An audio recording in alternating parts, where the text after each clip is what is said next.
It looks like she's maybe given up on those impala. And now she's walking out into the open grasslands. There are some other impala around, so it wouldn't surprise me if maybe she's trying to get closer to them, or maybe just moving away from this area to start looking for some shade to rest in during the day. So we've decided to leave her be to rest, and we're going to try come back this afternoon and see if there's any changes. It doesn't look like she's hunting anymore.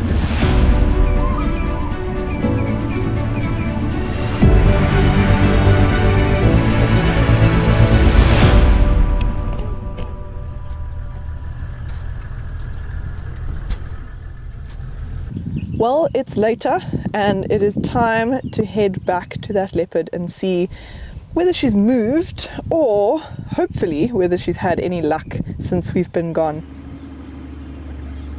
And as always, I am here with Barden, my trusty wingman and his eagle eyes to help us search.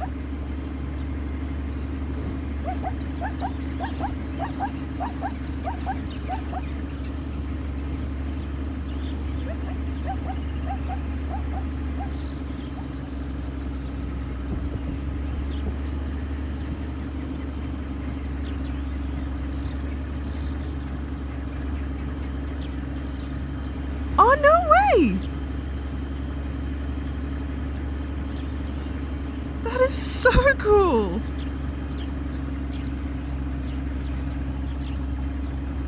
Well, this may seem like a very strange sight, but we were driving along towards this pan system, and it's a dry pan system, there's no water in it at the moment. And this crocodile came running across the sand. And it seems very strange, but this crocodile was probably looking for water in that dried up pan system. You'll probably find that it's actually remembered that there used to be water here, and so it was trying its luck. But unfortunately now, there's not much water around at all. So it's very, very hard for things like crocodiles to find water. Actually, for any of the animals to find water. And so what he's doing now is he was trying to hide in this hole, but it looks like that hole is too shallow for him to get into. It's not huge, they do get quite a lot bigger. I mean, to get that size, it's lived a fair amount of time, and it's survived many more than just one dry season out here in the Delta. So it probably knows some tips and tricks that maybe slightly smaller crocodiles wouldn't. Quite honestly, I am not that skilled at sexing crocodiles, so I have no idea if this is a male or female. Crocodiles have internal genitalia, and that's really the only way that you can look at it. What I do know is this is probably one of the most bizarre places I've ever come across a crocodile. And there, if you look to the right-hand side of the screen, you'll actually see a part of the dry pan system that this crocodile came from. So the water table at the moment is very, very low, and so a lot of the animals are concentrating on the floodplains. This does form part of the floodplain, and so the water table here is much higher than in most places in the Delta, but even here, it's very difficult to get water at the surface. If you look at the way that this crocodile's feet are positioned, it actually looks like it's ready to run. I'm going to watch it a little while, see what it does. Now, normally crocodiles are under the water, so you don't really get to see this much detail on them.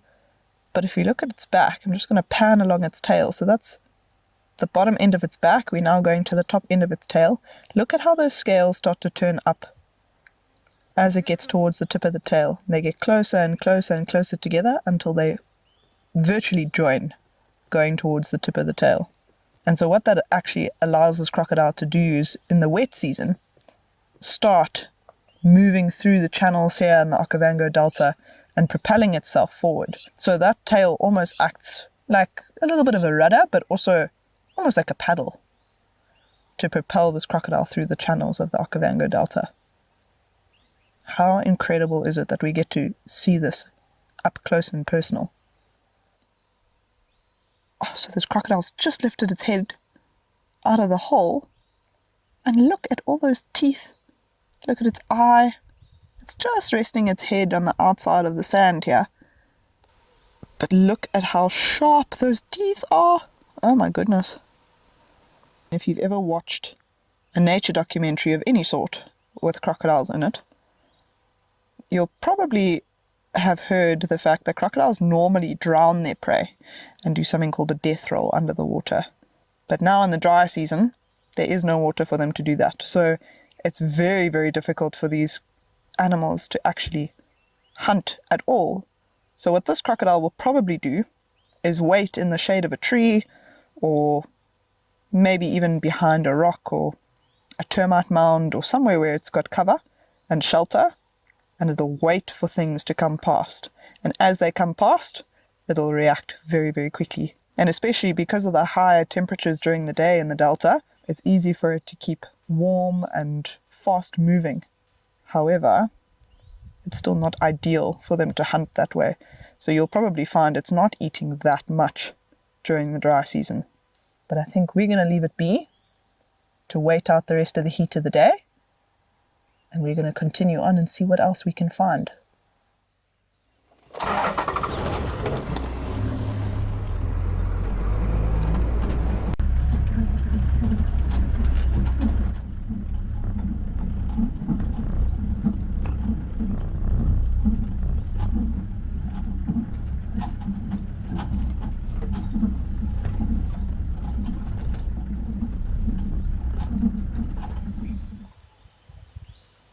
Here we are, we've arrived back this afternoon, and she almost has not moved. What she's done is actually just moved around with the shade of this tree that we left her in this morning. So she hasn't gone very far at all, maybe a question of less than 20 meters. She looks like she's looking around, maybe wanting to get a little bit more active. You can see the sun glowing off the top of her head, so she might be getting hot, in which case there's a good chance she may move towards the shade, or at least a little bit deeper into the shade. So the wind hasn't changed direction much since this morning, and in the shade of a lot of these thickets the animals have been hiding during the day. We passed some zebra. There were even some more impala and some tsesebe on the way. So I think she's just been sitting here patiently waiting it out. And now it looks like she's starting to get ready to move. There we go, look at that.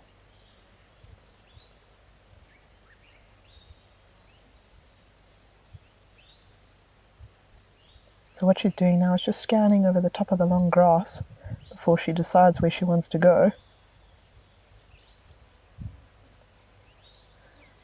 She's watching very carefully over the grasslands. She's yawning a little bit. So there is a good chance she's going to move. The question is where. She is looking towards those thickets. Does she wait until it gets cooler and until the evening, in which case she'll move towards the shade? Or has it been long enough since her last meal that she is very hungry and willing to hunt during the afternoon heat?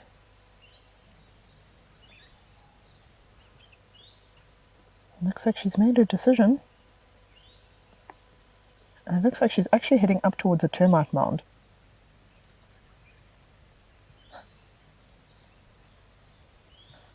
Well, she's made it quite difficult to spot her. If you were to just drive past here, if you were close to the termite mound, you'd see her, but if you're a little bit further out in the grasslands, probably wouldn't even know she was there.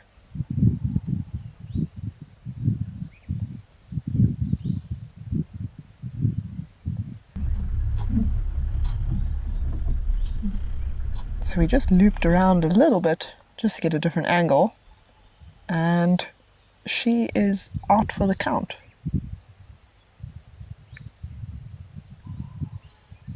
So I guess she made her decision and decided to stay cool instead of hunting during this heat, which is probably a smart move. She wastes less energy that way, so you might find she'll only start moving again closer towards this evening. But we'll stick with her for a little bit, see what she does.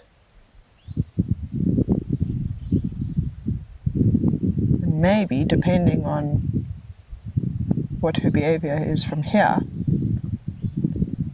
we may leave her and come back a little bit later to see if she moves from here.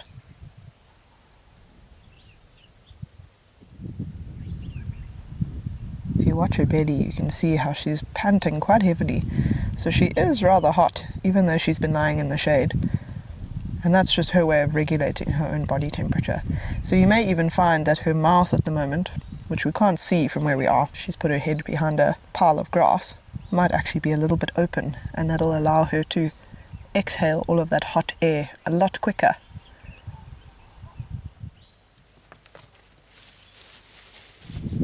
So all of a sudden, some impala started rutting behind us, and she sat up very, very quickly. We got distracted for a small moment listening to some baboon alarm calls, but it actually sounds like they're just fighting with each other in the distance. And the next thing, I turned around and she was sitting bolt upright, looking in the direction of where those impala are. So she hasn't given up quite yet, but maybe just waiting for them to come to her rather than making her way towards them. Which could be a smart move.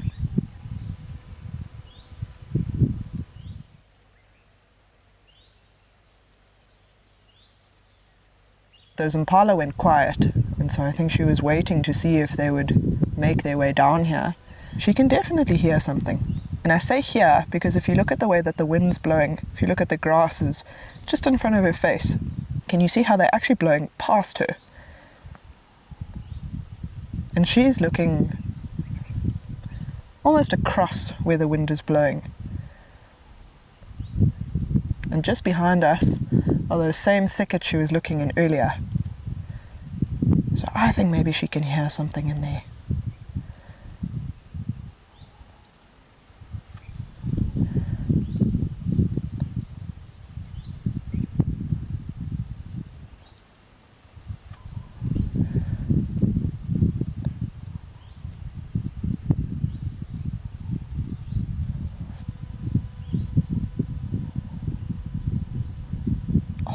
So beautiful. I think leopards have to be one of my most favorite animals to watch. And yes, sometimes they can just sleep. That is with all big cats, I guess. But leopards are just stunningly beautiful. And especially with her being such a young leopard, she's only got a couple of scars on her face. You can see a couple of scars on her nose, and obviously that semicircle scar that we pointed out just above her eye. You can actually see it there, framed in the sunlight, if you look very closely.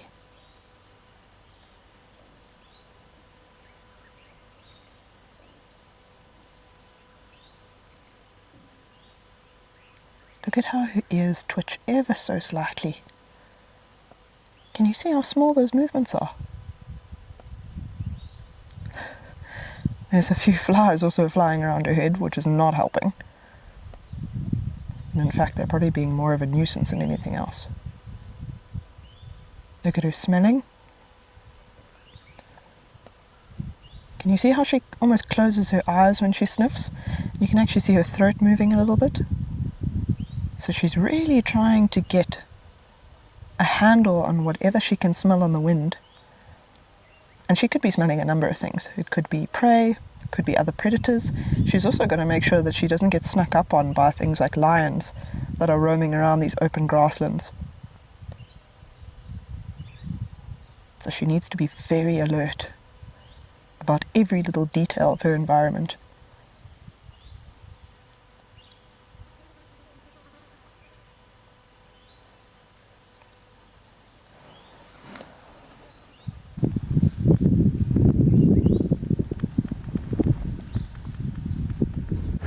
So she is just in the grass in front of us, and she is actually using some high points to try and scan over the top of the grass.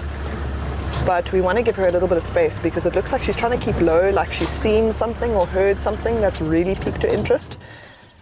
And so we're actually just going to stop here. We're going to watch her for a bit and see what she does next. But there is definitely something. Me and Barden were just talking about it, and he was saying he thinks she wants to get closer to where she heard those impala so that it's easier for her to hunt them when the opportunity comes up.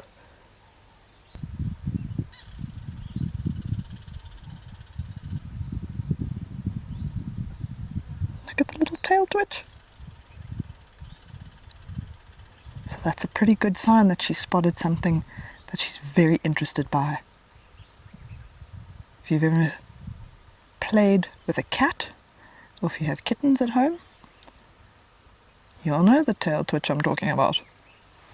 This one. Oh yes. So it's a bit tricky to see, but can you see the leopard coming in from the left-hand side of the screen? There's an impala just in the top right of the screen. Oh, it's moving across to the left. This could be very interesting. If that impala comes closer, it's going to be helpful to her, but it actually looks like it's walking away at the moment. But that definitely seems to be what she's focused on. Well spotted, Barden.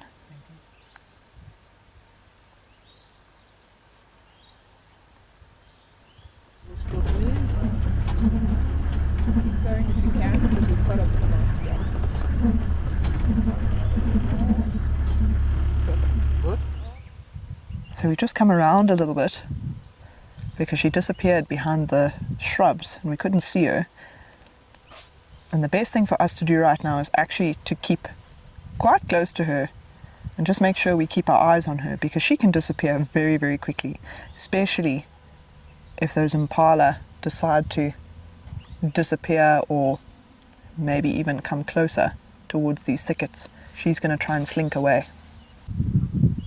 So you can see she's still smelling, still listening, still watching. She can't see the impala anymore. Neither can we. But if she's this intrigued and she knows they're close, there's a good chance she may still try. So if you look at where she is now, she's deep in the shade. There's lots of vegetation cover. So she may very well just go and lie down there somewhere.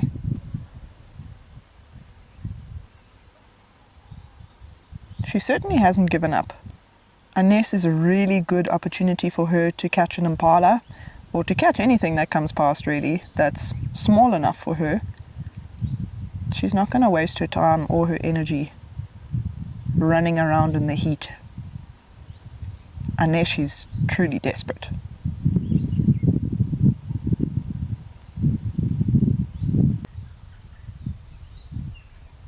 And so I think she's going to wait until something either comes to her or until it gets much darker than now, so that she can sneak a little bit more easily through these thickets.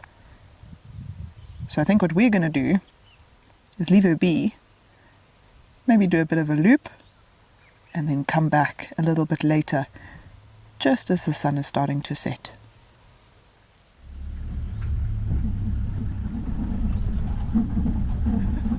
This disappeared into a very big hole. I was so busy looking at the leopard, I didn't see the hole.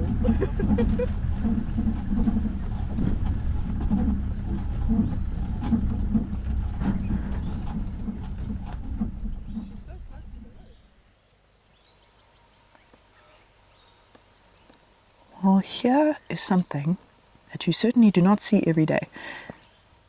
A lot of the time, you'll see black-backed jackal. They're quite a widespread species.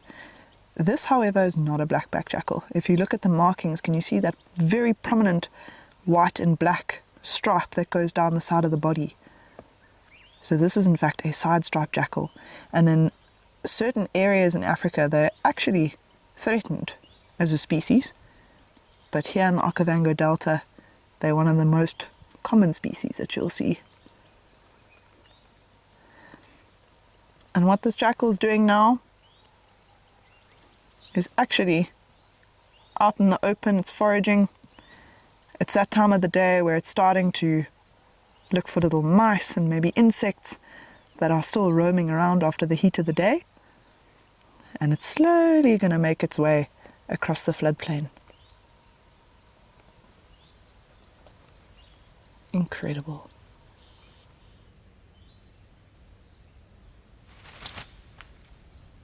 And look what we have on the other side of the vehicle. Some wattled cranes. Now this is actually considered a critically endangered species. And the real reason for that is habitat loss.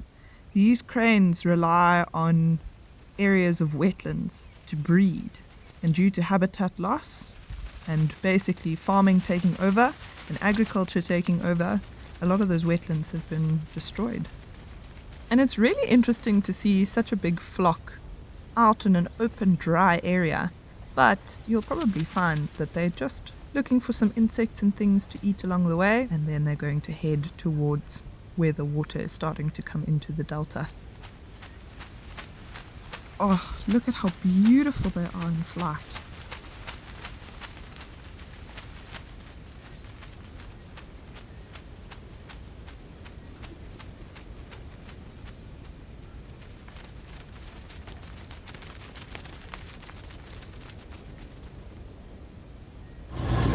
So it is officially evening and we are back to try and see if we can find this leopard again. This is the time of day where she's going to start moving around the most. So we're hoping, fingers crossed, that she's still in this area and that she hasn't moved too far. It sounds like she's been left completely alone for the rest of the afternoon after we left her. And so it's going to be a little bit of a challenge, but who knows, let's see. The first step is to go back to where we last saw her and see if there's any sign of her in that area.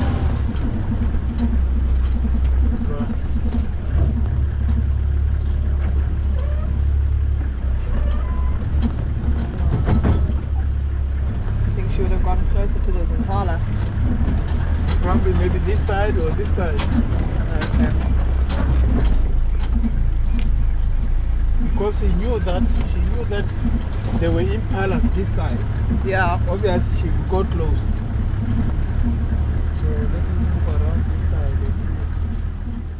Well, it looks like this leopard has given us the slip, and after all that effort, but you know what, that's nature for you, that's the bush, so hopefully one day we can cross paths again, but until then we're going to do a short loop and then we're going to start heading back towards the camp.